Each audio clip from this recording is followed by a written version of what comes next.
Hello, everyone, and welcome back to another great Super Cool Radio interview. I'm your host, as always, Matthew Thomas. Thank you so much for tuning in. I got a great guest joining me at this time. She's the lead vocalist for a killer rock band from Southern California known as Black Rock Candy. Please welcome Taylor Hart. Thank you so much. Thank you. It's super awesome to be here. Thank you, Matthew, for letting us come on your show. This is awesome. It's great to hang out and chat with you. I've been a fan of Black Rock Candy for a little bit now, so it's nice to have you on the show. Thank you. So I know we had quite a bit to discuss. You got the new single Trouble out. But before we get to that, I have a fun question I've been asking my guests this season. So I'm curious for you, if you could have dinner with any two musicians from history, living or deceased, Okay. who would they be? Living right now, for sure, Dorothy. I don't know if you know Dorothy. I do. Such an icon, and I just love her. She's amazing. I love her music. Actually been to a few shows of her, like front row. So I was like, oh my God. And this kind of almost happened where we had dinner in the Rainbow Room the same time she was there, but it wasn't at the same table, unfortunately, of course. But yeah, for sure, Dorothy. And then if I were to say someone else, let me think.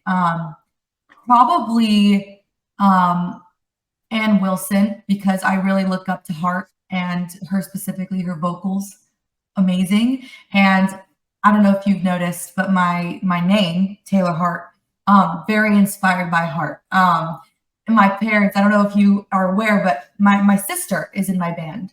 So my parents have always said, oh, you guys are like Hart. And so we just grew up listening to them. And so they're amazing. And we play their music too at shows. So yeah, definitely Ann Wilson. So yeah. Well, two really great picks. Obviously, Dorothy is phenomenal. Anne is a legend. So two awesome picks. 100% like that. Actually funny, I interviewed the guitarist for Dorothy. I'm not sure if you're familiar with Sam Colton. Yeah, I played a show with him once. Not like with him, but like we were on the same bill, and I was like kind of starstruck, not gonna lie. Because I had watched him before, and he was playing with Tiffany at the Whiskey Go Go, and we were opening up for her. So that was really amazing. Oh no, for sure. He's such a cool dude too. Like he was really cool. Yes, Plus he's like in like 3 different bands. He's like I don't know how he stays sane, like doing everything he does. He's super busy all the time. Yeah, he's a good example of like a working musician. Oh no, definitely, for sure. But now, focusing on Black Rock. Well, actually, sorry, before Black Rock Candy, I'm curious for you, like, how'd you get started as a musician? Was there any like people or concerts that influenced you to pursue music? So yeah, I think when I started very young, so of course, like when you're growing up, you listen to a lot of bands, a lot of artists out there, and I'm, the radio, as one does. And I just always liked singing. I think I was always a very theatrical child, very much of a diva. And my sister and I, like, we would put on little shows for our families. And, anytime we would have a gathering, they'd always put us up in our living room, be like, put on a show for us. So definitely coming from that kind of background. And it wasn't until I was like in middle school where I finally got the confidence to like actually sign up and like learn how to do it and make it a craft. So when I signed up for lessons, I also joined a band. And so we started as students. And from there, then we became independent and started doing everything on our own and learning as we go, everything. So yeah, we definitely look up to big artists and see, what's the trend, what is happening, what was done that was successful, and how can we implement that in our craft and our music, our branding, all that stuff. Oh no, definitely, and especially with the music, Black Rock Candy, I hear a lot of different influences. Like you take from a lot of different places. I think that's what kind of makes your sound stand out more compared to a lot of different bands. Right, and like I think that our first album, Death Us Do Part, was definitely a mix of so many different influences. Especially, like, I can just name so many, and you're going to be like, I hear that a little bit. And it depends on the song you're listening to. But definitely we have some blues influence, some like classic rock, some 80s rock. We have like a lot of My Chemical Romance, 90s, I guess sometimes a little bit of grunge, but like it's just a mix of all this rock. We're definitely inspired by so many different bands and artists, and so that definitely shows in our music. So our first album for sure was like, we're just gonna write whatever we feel, and we're not trying to make it sound similar, I think. And we were just like, let's just write, let's just see what comes up. And that's what happened. And I feel like it's the blend of our music, definitely like exactly what you said, like you could hear that. And so yeah, that very, very different. And then we have our new stuff that we're working on, and this is a different idea of how we want to write our music, because now we've done it, we got it out. Our first album, we did all of the the brainstorming. We're like, okay, we're gonna just put it all out there. Now for this one, it's definitely more structured, and we're like, we want it to sound this way. So that's been a challenge, because imagine going from like doing whatever to just, okay, this is like the way we're going now, everyone get on board. So it's definitely a challenge, but a fun one. And I think our sound is developing too with that. So it's cool. Oh yeah, for sure. And I've noticed it's definitely more focused and more structured, especially like with Honey and now Trouble, that you have that kind of sound you guys have been working on, and I can definitely tell with these last two singles. Mm-hmm.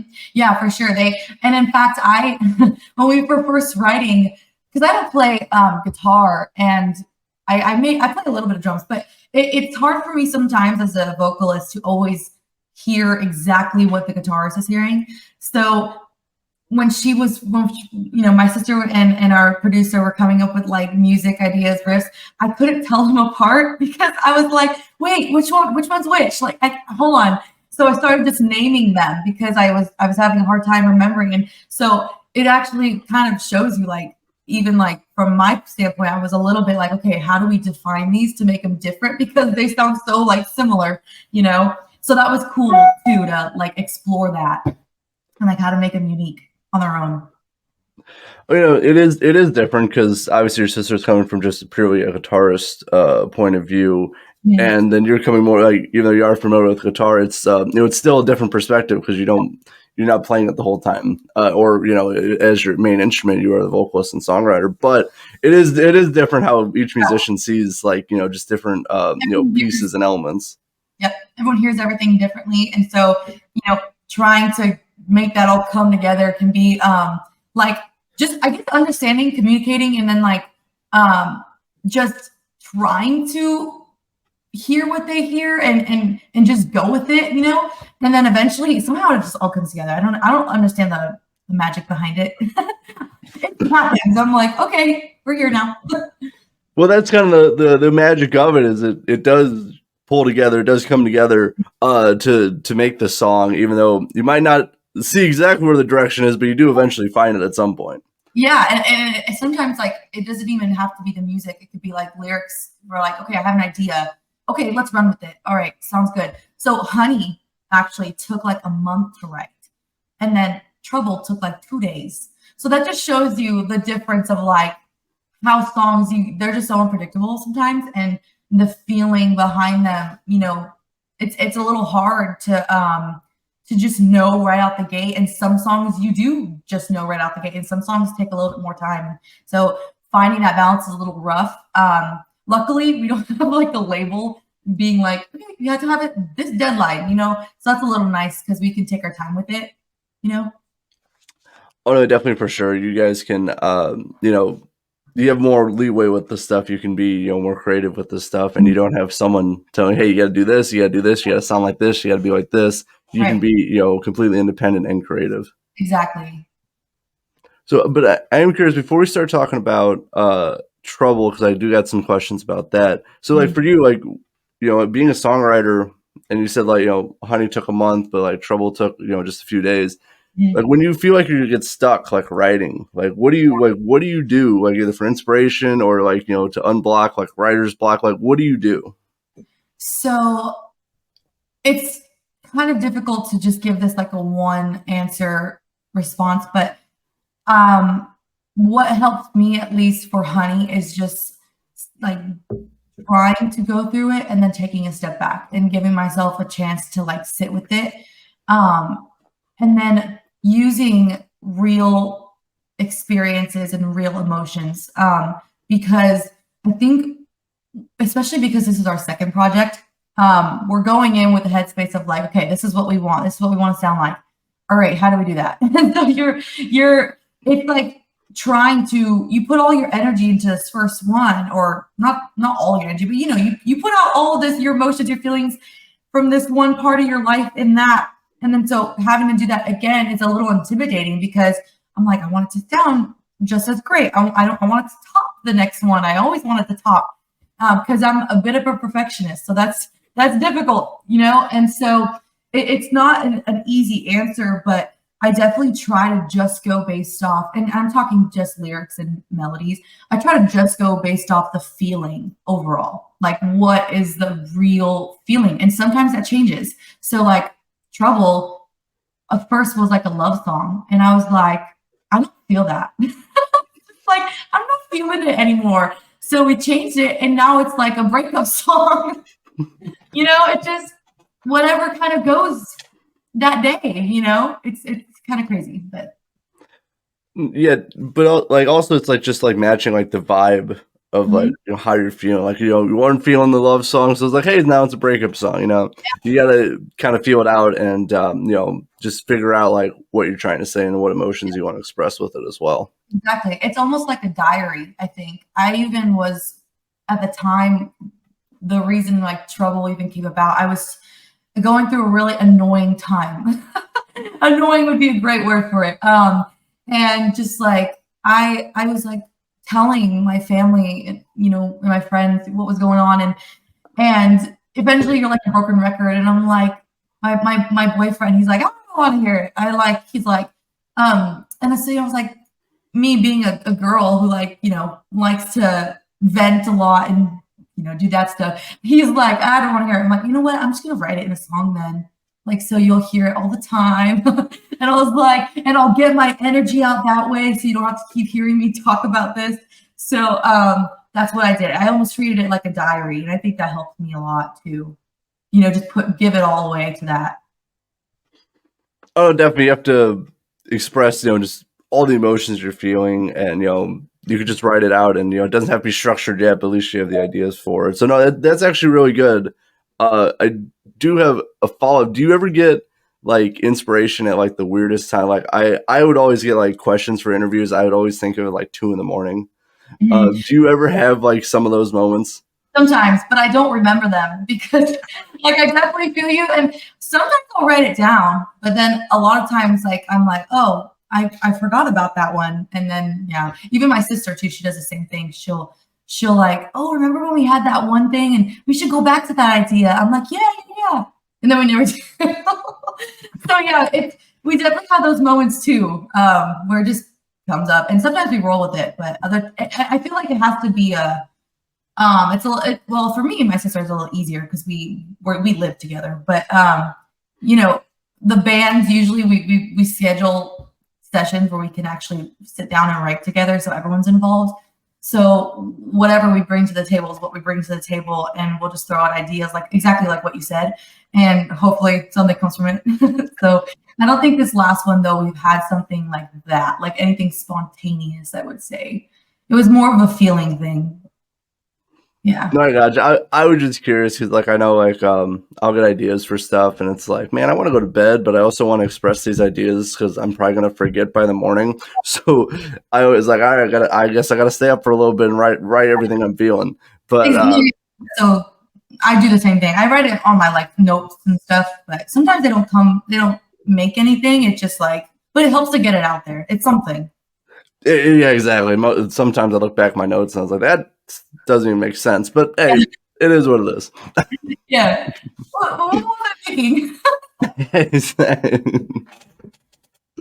Or sometimes like I don't really remember writing. Like I remember like I was like, oh yeah, I think I was up last night. And then I look back and I go, that's just gibberish. But yeah, I'm like, I'll look at my lyrics and I'm like, what was I thinking? That's corny. So I'll think of that too.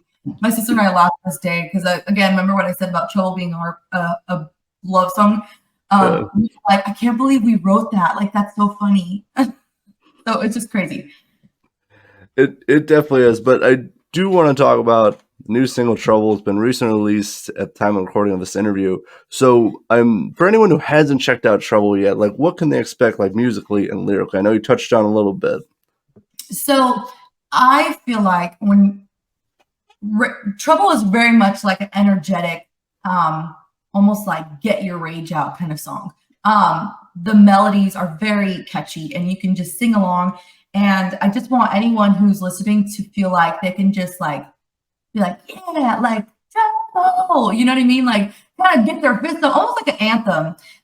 Because I really think that everyone goes through a stage where they feel like, you know, someone else is giving them a hard time and you're just so annoyed at them. And so that's like what the song is. It's centered more towards that. But in terms of music, it's kind of hard to explain, but I would say like a alternative rock, almost like pop too, with like, I don't know, it could be a little hard sometimes, but generally it has a more pop influence, or maybe pop isn't the right word, more mainstream influence. Yeah.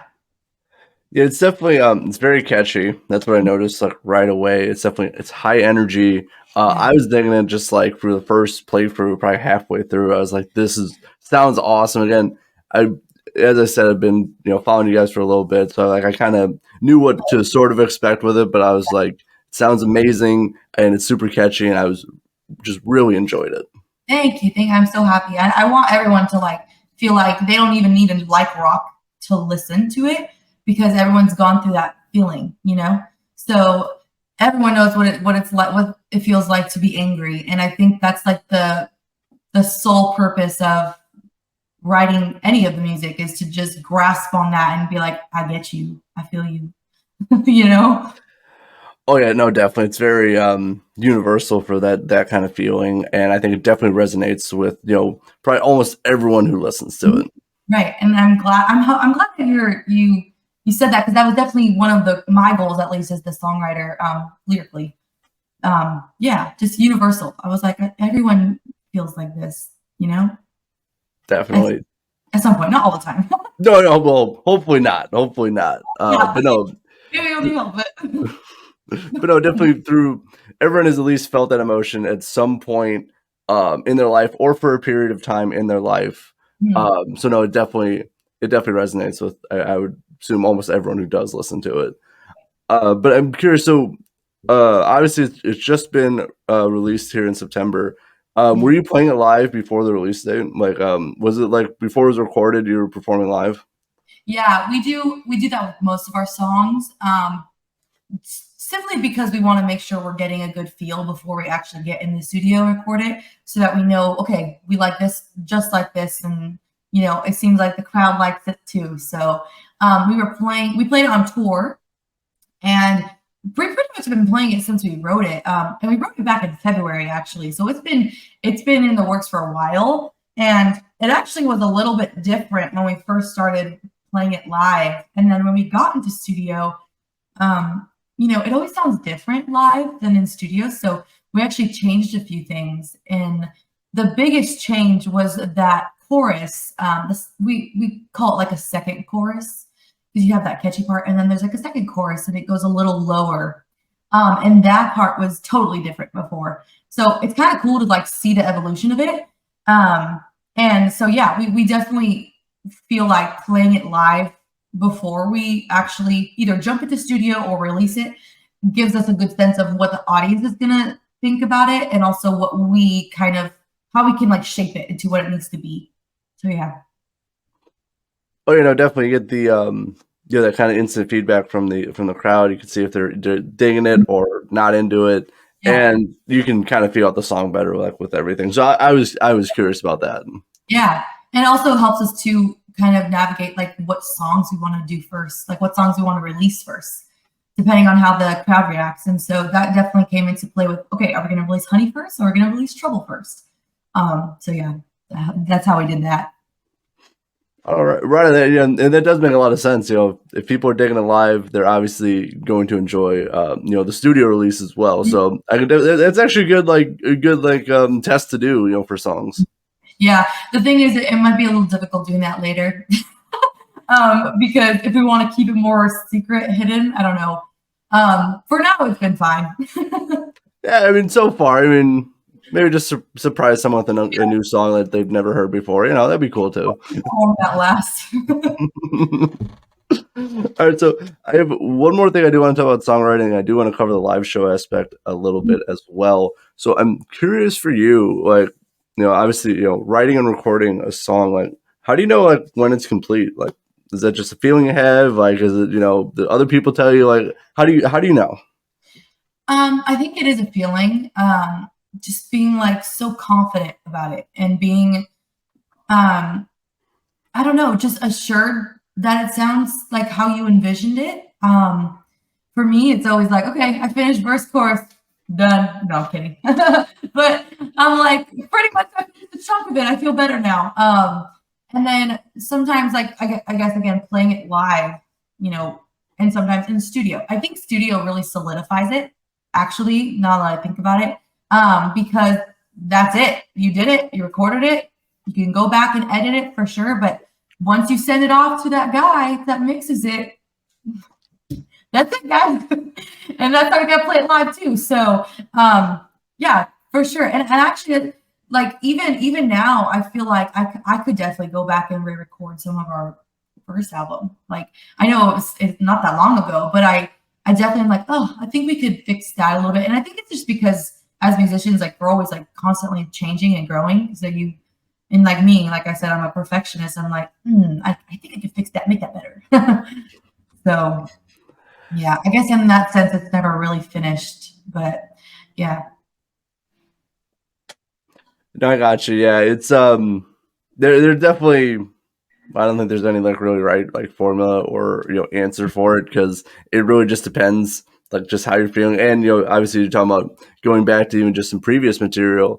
I do feel like musicians are constantly sharpening their skills. So you probably look back and go, I probably could do that better. I could do this better. But that's just, as you're growing and evolving as a musician.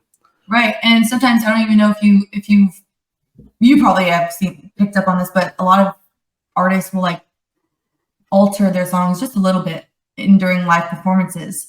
And that's probably for the same reason, because I know we do that sometimes with our first album. We'll it won't be exactly like the record, but it'll sound like the song. But we'll do something because we just feel like we're feeling it in that moment. We'll add a little something there. Oh no, yeah, can't talk. Yes, definitely. There we go. But no, I picked that up. I think almost a lot of the live, concerts I go to, I think a lot of the bands do that to some degree. Mm-hmm. I know some play it just straight as you're going to hear it on the record, which is cool too. But I'm a huge fan of Alice Cooper, and he always says live, you have more opportunities to play with the song a little bit. Mm-hmm. And I think that's cool, and I think it gives a unique experience for everyone, no matter when you see them. Yeah, and it's not going to be like a robot. You know what I mean? It's real. And I think that's cool about music, because you can exactly what we're talking about. You can always keep improving on it and fixing it and changing it, or not even fixing it, but just feeling whatever it is in that moment and putting it there out in the world. So exactly. Now I do got just a few things I did want to cover on the live show side. So I'm curious for you. So question I ask a lot of the live and touring musicians I do interview. So do you mentally prepare differently to perform a live set compared to going into the studio and recording? Yeah, mentally I feel like I have it's a little more difficult, because live performance I feel like I'm doing it all the time. So I feel more confident. I know what I'm doing. Whereas in the studio, it'll be a couple months before I've done it. So it's not as consistent, and the process is a little different. making sure that I'm extremely warm because I'm going to be singing in studio hours at a time. And so that can be exhausting. And so making sure that I'm like prepared for that.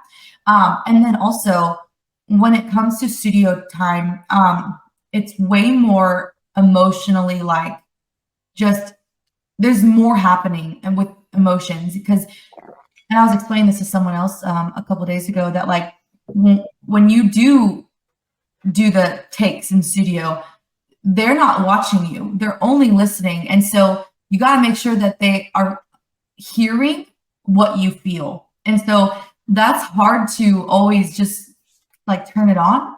And especially, when you're, let's say sometimes we'll record super early and I'm like exhausted. I'm like, it's too early. So turning that switch on can definitely be a challenge. And, but I think it's for me, I like that. I like having the challenges and putting myself in a different headspace, whereas live performance, totally different. Now I'm going muscle memory. I'm going on technique and, energetic and making sure the audience feels, cared for and like they feel good and that they feel what we feel. And so it's just a different mentality.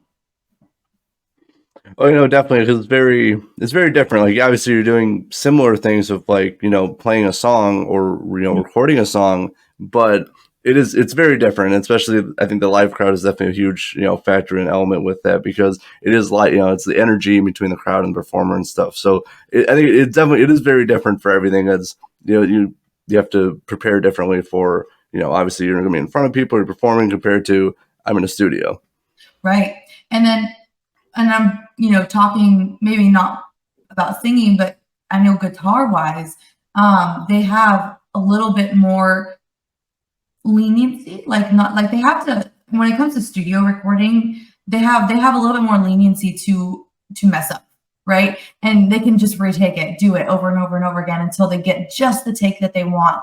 And so in that way, it is kind of nice. Whereas like versus live, like you got that one time, that's it. If you messed it up, oh well.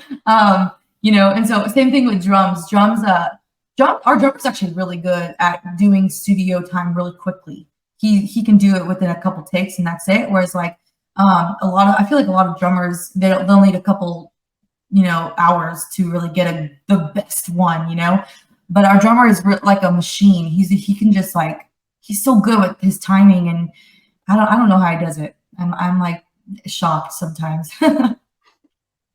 Well, I'm glad he's, got that kind of, skill level. He can do turnaround stuff very quickly because drum is, or, I don't know. I feel like they're, a bit of just a challenge just with everything. Obviously they're, hard to record. That's why you have to be in a studio, but, just to constantly do that.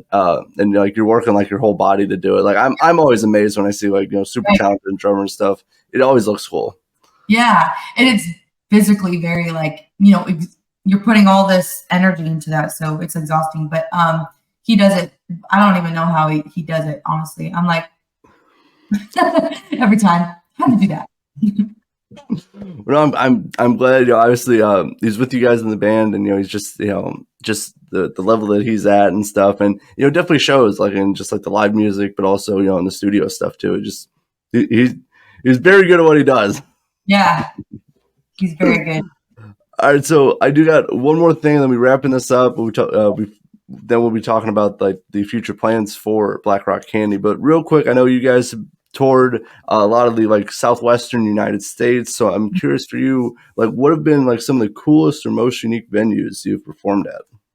So one of my favorites was in Houston at the House of Blues.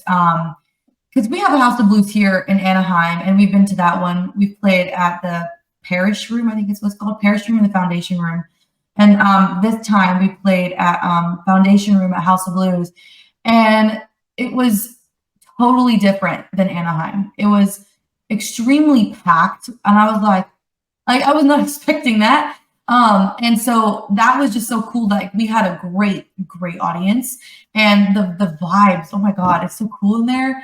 And yeah, it felt like a private show, honestly. That's what it feels like. It feels like you're paying for like a like an intimate, like I don't even know, like I don't know what kind of word you would use, but it's super intimate and yet like I don't know, it's just so cool. That was one of my favorites. And then Nashville too. Nashville, we played a few unique shows to say the least. One of them was like I feel like this was so country, and I was like, this is Nashville right here. But it was like a grocery store slash hardware store, and it was very strange, but apparently it's like the hottest spot in town. And like Keith Urban has done like a music video there, and it's like such a hot spot. And you would not never like realize that, like just walking in, you know, there are people buying like groceries and stuff while we're and I'm just like, this is so like different than anything we've done before. So definitely two different experiences with Houston and then Nashville, but Nashville was definitely a awesome experience. We met so many amazing people and got to do so many cool things. You know, we went to like the Gibson Garage, and we did like this Fox and Lock. It's a open mic night in Franklin, Tennessee. It's a little outside of Nashville, and they a lot of celebrities stopped by randomly, and so we were like, oh please, someone stop by. And we were lucky to even get picked because it was a limited spot, and they never seen us before, so they usually have locals. And they were like, you know, we were the only band there, so a little intimidating, and we were playing rock, and no one else played rock. Everyone was doing country. And so I was like, ooh. But apparently Led Zeppelin in Nashville is like a big thing. And everyone was saying, you guys remind us of Led Zeppelin. And I was like, that's so sweet. That's awesome. So yeah, very, very awesome there. That is incredible to hear. Just all those venues sound amazing, but also like have some people come up to you and say like, you guys sound like Led Zeppelin. Awesome to hear. Yeah. And also it's just cool. Like, obviously going into like the only rock band with people like really dug what you guys were doing. Mm-hmm. Right. Yeah. It was definitely a top of our lives experience. Everything about it was so fun. It felt so fast. It was 3 weeks and it felt like a week. I was like, I could do this for a long time. It was so fun. All right, and I'm very, very glad to hear about that. So now, as I'm closing out this interview, I do gotta ask him. I'm genuinely curious, being a fan of Black Rock Candy. So, like, what's kind of like the rest of this year, 2023, looking like, and also early 2024 looking like for you guys? So we definitely plan on releasing an EP sometime. We don't know exactly the date, but sometime at the end of this year or the beginning of 2024. It'll include Trouble and Honey. So those are kind of like the pre-songs, I guess, pre-singles. But we aren't, holding ourselves down to a standard of because I think music is changing constantly. And so we're just going with what feels right. And right now, we feel like an EP is going to help. It's almost like a track list, actually. I don't even know if I would call it an EP. It's like a track list of all these songs. But we're super excited about it. We are considering rebranding a little bit, not with our name, but like with our, our look, our merch, and just keeping it different because Death Us Do Part was one section. And now we have a new project, and we hope this reflects a new era of Black Rock Candy. And so I'm so excited about that. And then other than that, we're just gigging. We might go on tour again next year. We're working with the company right now that is helping us with that. And so we're just kind of making sure we finish our project, and then we'll probably be heading on tour again, opening up for another act, which is I'm so excited about. But, and everything is just going to come, and we'll take it as it goes. No, it sounds awesome. You guys got a lot of great things in the works, with the not only the EP side, but the tour side as well. And hopefully I can see you live because that'd be awesome. I do live in like Indiana, so that's like, Midwest. So if you're ever in that area, I would definitely want to see you live. I definitely want to try and get everywhere. I want to travel, tour. That's like the best part of it, I feel like. The live shows. For sure definitely is. But as we're wrapping this up, for everyone watching and listening, where are the best places to find Black Rock Candy online? So you guys can check us out at blackrockcandy.com. We have all of our shows, our merch on there, our music, everything at blackrockcandy.com. You can also stay updated with our social media accounts at Black Rock Candy. We're on everything, specifically Instagram, Facebook, Spotify. You can find all our music there. And yeah, hope you enjoy it. Well, right on. I'll make it a little bit easier. I'll drop some links for Black Rock Candy in the description of this podcast as well. Please check out and support them. Trouble, it's just been released. It's an awesome song. If you have not checked it out, please do so. Taylor, thank you so much for stopping by Super Cool Radio. I had a great time chatting with you. Me too. Thank you so much for having me and Black Rock Candy on here. Of course, for Taylor Hart at Black Rock Candy, I'm your host as always, Matthew Thomas. Thank you so much for watching and listening to Super Cool Radio. And remember, stay frosty.